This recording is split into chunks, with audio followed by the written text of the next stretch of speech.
आज दावा किया जा रहा है कि गृह मंत्री सुदनह गुरुड़ ने दरबार हत्याकांड की फाइल दोबारा खोलने और दोषियों तक पहुंचने का संकल्प लिया है। नेपाल के इतिहास की सबसे रहस्यमयी और सबसे विवादित फाइल क्या 25 साल बाद फिर खुलने वाली है? वो काली रात 19 जेठ 2058, 1 जून 2001, जब कुछ ही मिनटों में नेपाल का पूरा राज परिवार खून से लथपथ हो गया। राजा, रानी और शाही परिवार के कई सदस्य हमेशा के लिए इस दुनिया को छोड़ गए। लेकिन जैसे ही यह मामला फिर चर्चा में आया, एक पुराना सवाल भी उठ खड़ा हुआ। उस समय सत्ता में कौन था? नेपाल के प्रधानमंत्री थे गिरिजा प्रसाद कोइराला, गृह मंत्री थे वर्तमान राष्ट्रपति रामचंद्र पौडेल और संसद के सभामुख थे तारानाथ राणाब।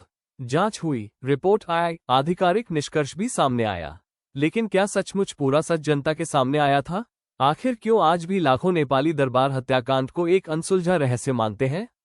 क्या उस रात की कहानी वैसी ही थी जैसी हमें बताई गई, या फिर इसके पीछे कोई ऐसा राज छिपा है जो 25 साल बाद भी सामने नहीं आ सका? अगर यह फाइल सच में दोबारा खुलती है, तो क्या नेपाल के इतिहास का सबसे बड़ा रहस्य आखिरकार दुनिया के सामने आएगा? आज के इस वीडियो में हम उस रात की हर घटना, हर सवाल, हर विवाद और हर रहस्य की परत दर परत जांच करेंगे। लेकिन सावधान, जैसे जैसे कहानी आगे बढ़ेगी, सवाल बढ़ते जाएंगे और जवाब कम पड़ते जाएंगे, क्योंकि दरबार हत्याकांड के बारे में कई दावे आज भी विवादित हैं। ये सवाल आज भी लाखों लोगों के मन में है। आखिर नेपाल के इतिहास की सबसे बड़ी और सबसे भयावह घटना की जांच के लिए केवल 2 सदस्यीय जांच समिति ही क्यों बनाई गई?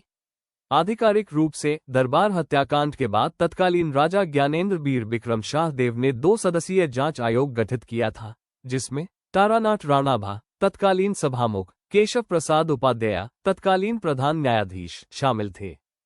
सन 31 मई 2001 की वह रात, नेपाल का राज परिवार हमेशा की तरह नारायण हेटी राजदरबार में एक पारिवारिक भोज के लिए एकत्रित हुआ था।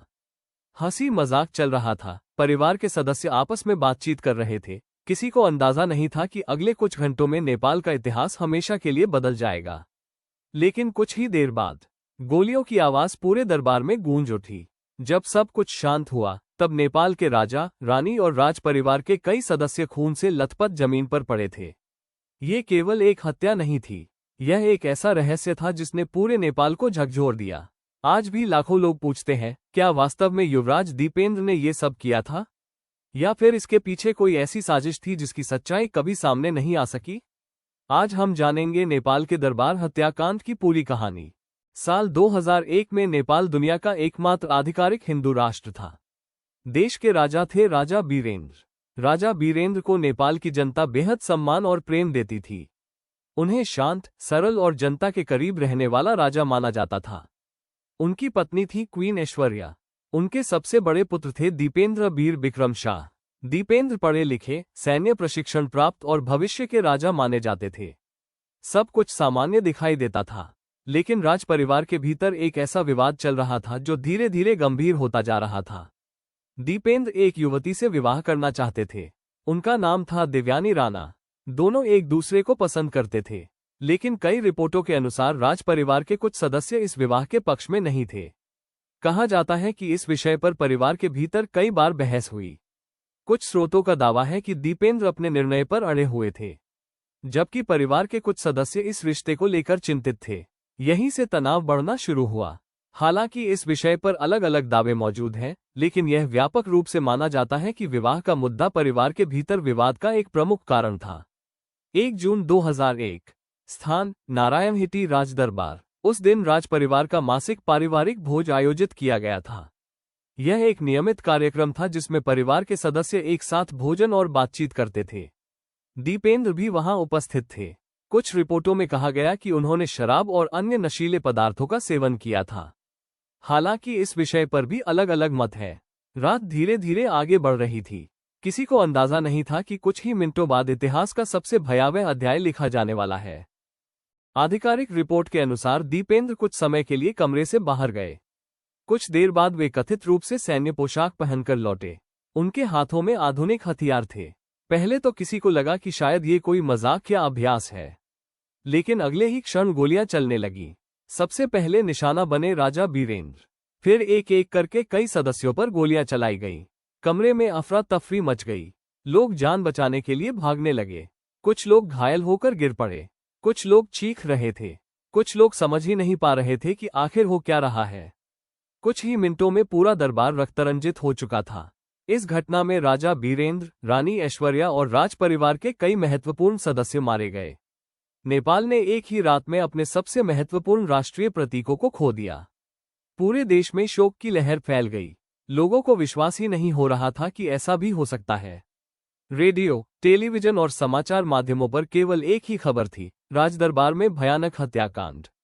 आधिकारिक जानकारी के अनुसार गोलीबारी के बाद दीपेंद्र ने स्वयं को भी गोली मार ली। वे गंभीर रूप से घायल हो गए। उन्हें अस्पताल ले जाया गया। वे कोमा में चले गए। लेकिन नेपाल के उत्तराधिकार कानून के अनुसार राजा बीरेंद्र की मृत्यु के बाद अगला राजा वही व्यक्ति बनता था जो उत्तराधिकारी हो। इसलिए कोमा में पड़े दीपेंद्र को नेपाल का नया राजा घोषित कर दिया गया। यह इतिहास की सबसे विचित्र घटनाओं में से एक थी।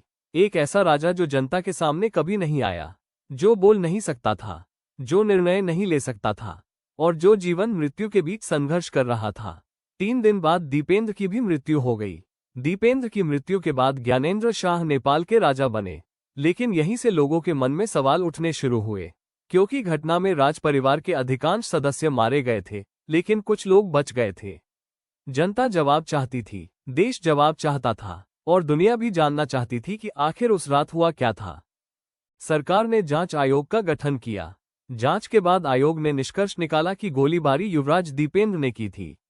रिपोर्ट के अनुसार उन्होंने राज परिवार के सदस्यों पर गोली चलाई और बाद में स्वयं को भी गोली मार ली। सरकार ने इस रिपोर्ट को आधिकारिक सत्य माना, लेकिन जनता का एक बड़ा वर्ग इससे पूरी तरह संतुष्ट नहीं हुआ। घटना के बाद अनेक सवाल उठे।